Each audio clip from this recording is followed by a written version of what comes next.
శుక్లాంబరధరం విష్ణుం శశివర్ణం చతుర్భుజం ప్రసన్నవదనం ధ్యాయేత్ సర్వవిఘ్నోపశాంతయే అగజానన పద్మార్కం గజానన మహార్నిశం అనేకదంతం భక్తానాం ఏకదంతముపాస్మహే.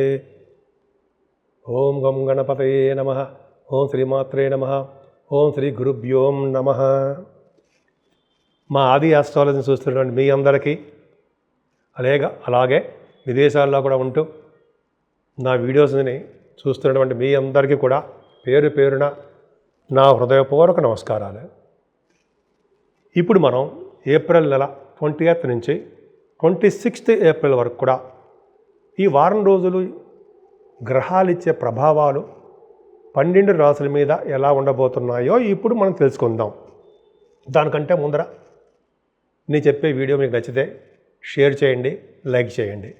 అంతేకాదండి, మీ జాతకాలు చూపించుకోవాలనుకున్నా, చెప్పించుకోవాలనుకున్నా ముఖ్యంగా కావాల్సింది డేట్ ఆఫ్ బర్త్ అండి. టైం పర్ఫెక్ట్గా ఉండాలి, చాలా మంచి రిజల్ట్స్ వస్తాయి. అలాగే మీ పుట్టిన ఊరు ఎక్కడుంది, అయితే మీకు వివాహాలకు సంబంధించిన విషయాల్లో కానీ, చదువు విషయంలో కానీ, జాబ్ సంబంధించిన విషయాల్లో కానీ ఎన్ని అంశాలు, ఏ అంశాలు సరే మొత్తం కూడా కూలంకుషంగా నేను చూసి నేనే మీకు ఫోన్ చేస్తాను, మళ్ళీ చెప్తాను కూడా. మీకు ఏమాత్రం చెప్పించుకోవాలనుకున్నా, చూపించుకోవాలనుకున్నా తప్పకుండా మా ఆది ఆస్ట్రాలజీని కన్సల్ట్ చేయండి. సో నేను చెప్పిన వీడియోస్ మీకు నచ్చుతాయని అనుకుంటున్నాను, నచ్చే ఉంటాయి. సో మీకు నచ్చితే సబ్స్క్రైబ్ చేయండి, మీ ఫ్రెండ్స్ సర్కిల్ వాళ్ళకి కూడా షేర్ చేయండి. ఇప్పుడు మనం వృషభ రాశికి రాశిలోనే గురుడు ఉండడం, మీకు అష్టమాధిపతి అయ్యాడు, 11వ అవ్వడం వల్ల పెద్ద ఇబ్బంది కాదు, ఏం కాదు. గురుడు రాశిలో ఉండడం వల్ల సర్వము సౌఖ్యము. అంటే కష్టపడి మీరు ఫలితాలు తెప్పిస్తూ ఉంటారు, కష్టపడతారు, పేరు ప్రఖ్యాతులు తెచ్చుకుంటారు, కష్టపడతారు, నేమ్ అండ్ ఫేమ్ ఉంటుంది. అంతేగా పేరు ప్రఖ్యాతులు అంతే కదండి. అలాగే మీకు చాలా బాగా ఉంటుంది. అంతేకాకుండా ధనం విషయంలో మీ ఇప్పుడు కూడా ఇబ్బంది పడరు. ఎందుకంటే మీ బుధుడు నీచ స్థితిలో ఉన్నప్పటికీ కూడా పక్కనే శుక్రుడు ఉన్నాడు. ఎగ్జాల్టేషన్ శుక్రుడు వక్రగత అయిపోయింది, ఎగ్జాల్టేషన్ ఉన్నాడు. నీచ భంగ రాజ్యం అవ్వడం వల్ల సర్వము శుభమే. ధనయోగం బ్రహ్మాండంగా ఉంటుందండి మీకు. అలాగే ఎక్కువగా మ్యాథమెటిషియన్స్ అంటారు సరే, మీ దాంట్లో ఉన్నారు. అలాగే యాస్ట్రాలజర్స్ మీ దాంట్లో ఉన్నారు. వృషభ రాశిలో బాగా బ్రహ్మాండంగా ఉంటుంది వాళ్ళకి. అలాగే అన్ని రకాలుగా రండి, మీకు చాలా బాగుంటుంది. అలాగే మీరు కొంతమంది చాలా గాయకులు ఉన్నారు, బుధుడు బాగుండాలి. బుధుడు గాయకులకి బ్రహ్మాండంగా ఉంటుంది. యాంకరింగ్ వృత్తిలో ఉన్న వాళ్ళకి డబ్బులు ఖచ్చితంగా సంపాదించుకుంటారు. అంటే పేరు ప్రఖ్యాత అంటారు సరే, మీకు చాలా బాగుంటుంది. మీ పట్ల కేర్ కూడా తీసుకుంటారు అందరూ, చాలా బాగుంది. ప్రయాణాలు మీకు తప్పవండి. కాకపోతే ప్రయాణాలు చేసేటప్పుడు మీకు ఇబ్బంది తప్పదు, చిన్న ఇబ్బందులు ఉంటాయి. అంటే ప్రయాణాల్లో ఆలస్యం కానీ, ప్రయాణాలు చేస్తున్నప్పుడు, ప్రయాణాలు అంటే దగ్గర పడిన ప్రయాణాలు చేస్తున్నప్పుడు చిన్న దెబ్బలు తగలడానికి అవకాశం ఉంది. ఏదేమైనా మీ సంతానం విషయంలో ఏమాత్రం ఇబ్బంది పడరు. సంతానం వలన ధనయోగం కూడా కలగడానికి అవకాశం ఉంది. ముఖ్యంగా స్టాక్ మార్కెట్లోనూ స్పెక్యులేషన్లో ఉన్న వాళ్ళకి చక్కటి ఫలితాలు ఉంటాయండి, అందులో డౌటే లేదు. ఇంకా చెప్పాలంటే సినిమా రంగంలో ఉన్న వాళ్ళకి, ముఖ్యంగా సాహిత్య రంగము, నృత్య కళాకారులకి, వాళ్ళకి అందరికీ కంపోజ్ చేస్తారు సరే, నృత్య కళాకారులు, వాళ్ళకి చాలా బాగుంటుందండి. అవకాశాలు వెతుక్కుంటూ మీకు వస్తాయి. మీకు మాటలు ఏర్పడతాం బాగా ఎక్కువ. కొంతమందికి పొలిటికల్ రంగంలో ఉన్న వాళ్ళకి పదవులు రావడానికి కూడా అవకాశం ఉందండి. వృషభ రాశి వాళ్ళకి అవకాశం ఉంది. అంతేకాకుండా మీరు ఈ వారంలో శుభకార్యాలు చేయడము, ధర్మకార్యాలు చేయడము, మీ ఇంట్లో మంచి కార్యక్రమాలు చేయడానికి ఎక్కువ అవకాశాలు ఉన్నాయి. అంతేకాకుండా చంద్రుడు భాగ్యస్థానంలో ఉండడం వల్ల, భాగ్యస్థానానికి గురుదృష్టడం వల్ల చక్కగా స్నానాలు చేస్తారండి. సముద్ర స్నానాలు, కాశీ వంటి క్షేత్ర దర్శనాలు చేస్తారు. చంద్రుడు భాగ్యంలో ఉండడం వల్ల విదేశీ పర్యటన చేయడానికి అవకాశాలు ఎక్కువ. చదువు రీత్యా, ఉన్నతమైన చదువు రీత్యా, వ్యాపారాల రీత్యా, మీ పర్సనల్ పనుల రీత్యా ఖచ్చితంగా విదేశాలు వెళ్ళడానికి అవకాశాలు ఎక్కువ వృషభ రాశి వారికి ఉండి తీరుతాయి, ఉన్నాయి కూడా. ఏదైనా 11వ భావంలో అద్భుతమైన ప్లానెట్స్ ఉన్నాయండి. అంటే మీ రాశ్యాధిపతి ఎగ్జాల్టేషన్లో ఉండడము, బుధుడితో కలిసి ఉండడం వల్ల కళారంగంలో బాగా ప్రతిభ కనపరుస్తారు. సినిమా రంగం, టెలివిజన్ రంగంలో ఉన్న వాళ్ళకి బాగుంటుంది. చక్కటి వస్త్రధారణ, అలాగే ఆభరణాలు కొనుక్కోవడము, భూయోగము ఎక్కువ ఉన్నాయండి మీకు. లాభస్థానంలో శనితో కలిసిన రాహు ఉన్నాడు చూరా, అది అండి గ్రేట్నెస్.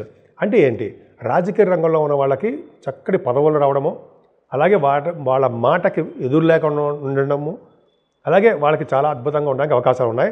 అలా శుక్ర రాహుల వలన కూడా వార్తా సంస్థలు పనిచేసే వాళ్ళకి చాలా బాగుంటుంది. మీకు ఓదార్పు కాదండి, ఔన్నత్యం మీకు ఎక్కువ ఉంటుంది. ఓదార్పు అనేది పక్క పెడదాం, ఎదుటి వాళ్ళని ఓదార్చడం కూడా చాలా మంచిగా ఉంటారు. ఔన్నత్యం మీకు ఎక్కువ ఉంటుంది. అలాగే మీ భావాలు ఎదుటి వాళ్ళకి వ్యక్తపరచలేకపోతుంటారు ప్రేమ విషయాల్లో. ఈ విధంగా మీకు బాగుంటుంది. ఏదైనా శుక్ర రాహువులు బుధ శుక్రులు ఈ కాంబినేషన్ అంతా కూడా లాభస్థానంలో చాలా బాగున్నాయి. మీ వ్యాపార అభివృద్ధి పర్ఫెక్ట్గా చాలా బాగుంది. ఆటోమొబైల్ ఇండస్ట్రీస్, ఫార్మా రంగం, సిమెంట్ రంగాల పరిశ్రమలు, coal, iron, steel, computer hardwares అంటారు సరే వాళ్ళకి. అంతేకాకుండా అండి ఇందాక చెప్పడం మర్చిపోయాను, సాఫ్ట్వేర్ రంగ ఉద్యోగస్తులకి కూడా చాలా మంచి కాలం అని చెప్పడానికి ఖచ్చితంగా అవకాశం ఉంది. వాళ్ళకి ప్రమోషన్స్ రావడానికి కూడా అవకాశం ఉంది. కొత్త కొత్త ఉద్యోగాలు కూడా వస్తాయి. ఆడవాళ్ళకి మీకే చెప్తున్నానండి, లేడీస్కి మీకు కూడా చాలా అద్భుతమైన ఫలితాలు ఉన్నాయి. భయపడాల్సిన అవసరం లేదు, చాలా బాగున్నాయి.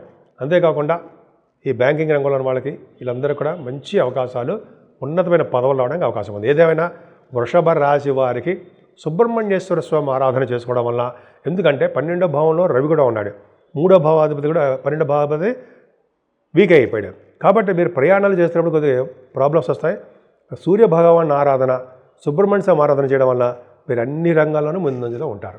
ఇప్పుడు మనం 12 రాశుల వాళ్ళకి అంటే మేషం నుంచి మీనరాశి వరకు కూడా రెమెడీ అండి, అంటే నవగ్రహాలకి సంబంధించినటువంటి రెమెడీ ఏం చేస్తే బాగుంటుంది ఈ వారంలో? దత్తాత్రేయ స్వామి వారిని కొలవాలండోయి. దత్తాత్రేయ స్వామి వారిని కొలవడం వలన, అలాగే గణపతి సచ్చిదానంద స్వామి వారు గురువు గారిని పూజించడం వలన 12 రాశుల్లో ఉన్న వాళ్ళందరికీ కూడా ఎటువంటి కష్టాలు రాకుండా, ఎటువంటి ఇబ్బంది కలగకుండా దత్తాత్రేయ స్వామి వారు అలాగే గణపతి సచ్చిదానంద స్వామి వారు కూడా మనకి అనుగ్రహం ఇస్తారు అనడంలో సందేహం లేదు. పైగా పెళ్లి కాని వారికి పెళ్ళి అవ్వడం, సంతానం లేని వాళ్ళకి సంతాన యోగ్యత కలగడము, ఉద్యోగ భద్రత లేకుండా అయ్యే బాబాయ్ ఉద్యోగాలు ఎప్పుడు పోతాయరా అనుకున్న వాళ్ళకి ఉద్యోగంలో నిలకడ ఉండడము, అలాగే వివాహాది వేడుకలు దగ్గరకు వచ్చిన సంబంధం కొంతమంది ఆగిపోతుంటాయి, ఆ వివాహ వేడుకలు కూడా కరెక్ట్గా జరగడము, ఎటువంటి ఆటంకాలు కలగకుండా జరగడం కోసం, అలాగే భార్యాభర్తల అనురాగం కోసం, అలాగే కొంతమంది రియల్ ఎస్టేట్ రంగంలో ప్రాబ్లమ్స్ ఫేస్ చేస్తుంటారు. వాళ్ళకి వీళ్ళందరికీ ఎటువంటి ప్రాబ్లమ్స్ లేకుండా అన్ని రాశుల వాళ్ళకి కూడా గ్రహాల వలన వచ్చే దోషాలు చాలా మటుకు పరిహారం అయిపోవడానికండి దత్తాత్రేయ స్వామి వారికి మించిన దేవుడే లేడని చెప్పి అంటాం కదా. బ్రహ్మ విష్ణు మహేశ్వరుల యొక్క స్వరూపము శ్రీ దత్తాత్రేయ స్వామి వారు. నాకు చాలా ఇష్టం దత్తాత్రేయ స్వామి వారు అంటే.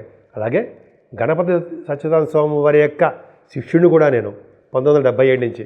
సరే అది పక్కన పెడతాం, తర్వాత చెప్పుకుందామండి. ఆ గురువుగారికి పూజించడం వల్ల, గురువుగారికి బ్లెస్సింగ్స్ ఉంటారండి. ఏ ప్రాబ్లమ్స్ లేకుండా ముందు ఆయనే కాపాడేస్తుంటారుగా మనల్ని, ఆయన కాపాడుతుంటాము. అలాగే దత్తాత్రేయ స్వామివారి యొక్క అనుగ్రహం తీసుకోవడం వలన, అలాగే అమ్మవారి యొక్క కనకదుర్గ అమ్మవారి యొక్క బ్లెస్సింగ్స్ తీసుకోవడం వలన, అమ్మవారికి చండీ హోమాలు చేయించుకోవడం వలన మనకి ఎటువంటి కష్టాలు రాకుండా ఈ దత్తాత్రేయ స్వామివారు, మన గురువుగారు గణపతి సచ్చిదానంద స్వామీజీ వారు, అలాగే అమ్మవారు కనకదుర్గ అమ్మవారు, వీళ్ళందరినీ పూజించడం వలన అసలు మనకి కష్టాలు ఉంటాయంటారా? ఏ మాత్రం ఉండవు. భగవద్గీతలో కృష్ణుడు కూడా చెప్తారు కదండి మనకి. సో ఈ విధంగా కష్టాలు రాకుండా మనల్ని సర్వదా కాపాడే స్వామి దత్తాత్రేయ స్వామి. సో ఆయన పూజిద్దాం, ఆయన యొక్క అనుగ్రహానికి మనందరం పాత్రలు అవుదాం.